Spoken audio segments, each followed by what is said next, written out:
Hey there, so let's take a quick look at your privacy activity so you understand what's happening. I'm asking you to take a look at the nature of internet privacy in real life scenarios. And I've given you 5 scenarios to choose from. They all have actually happened. Something like this has actually happened to someone. So, no matter where you are, if you're using anything online, you are giving off data. And remember, we talked about this in class, even though Snapchat deletes your snaps every, what is it, 30 minutes or whatever. After 24 hours it goes away. The fact is it never does, because it exists on a server somewhere. So even the stuff you send in text or you post on Snapchat or any of that other stuff, it all still is there forever. So you're giving off data to others all the time. Your phone's locating you, all of that. I'm going to ask you to read these 5 scenarios. And many of them they're all based on real stories. A boss sees an employee who called in sick in a picture that someone posted on Facebook. And the picture, the employee is partying the night before. So the boss fires the employee saying you weren't sick, you had a hangover. Or the next one, the company has contracts with the federal government, and now they don't hire someone because a Facebook friend of theirs posts a lot of legalized marijuana postings on that employee's wall. Or a teacher is fired. Any of these you can read.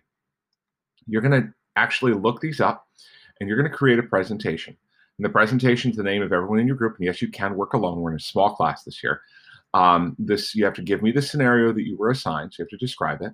You have to describe, did the people who use the information have the right to use it, or should it have remained private? For example, on the boss who fires the employee for calling in sick, did he have the right to use someone's Facebook information to fire them, to take a job action against them?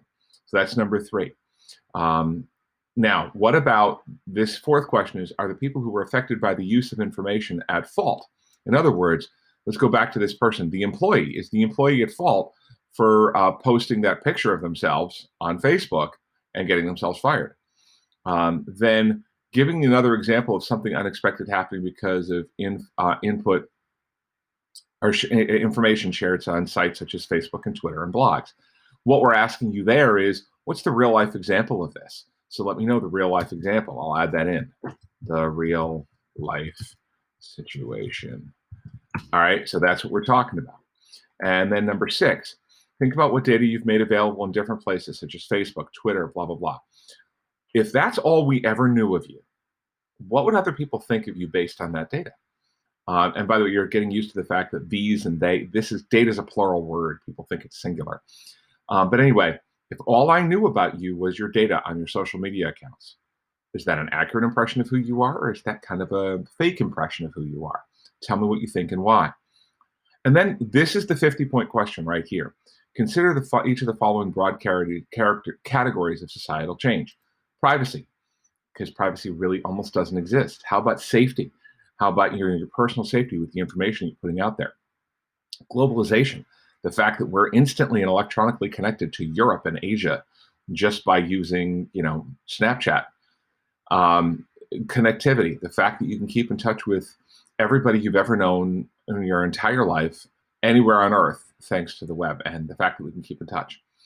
And the permanence of historical information, the fact that even in Snapchat, when things come off, it exists in a server somewhere, and everything you ever put online is remembered in a server somewhere forever, and it's findable. Every single word or photograph you've ever put online or will ever put online is there forever. So this is the long question, which is, discuss whether the availability of data has had a positive or negative impact in each aspect of society. And if negative, how can these consequences be minimized? In other words, how did the technology make this possible?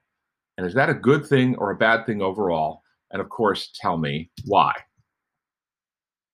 And that's what we're looking for to make that work. Now, I'm going to grade you on your presentation. I'm going to grade you using this rubric right here. And I'm looking for these 5 things. This is word for word the sheet I just showed you. And make sure you give me an engaging presentation. Make the presentation you would want to see. Don't do this to get it done. You've sat through some really great presentations, and you've sat through some really awful ones. I want you to make the presentation that you'd want to see. All right? I hope that helps. Good luck with this assignment.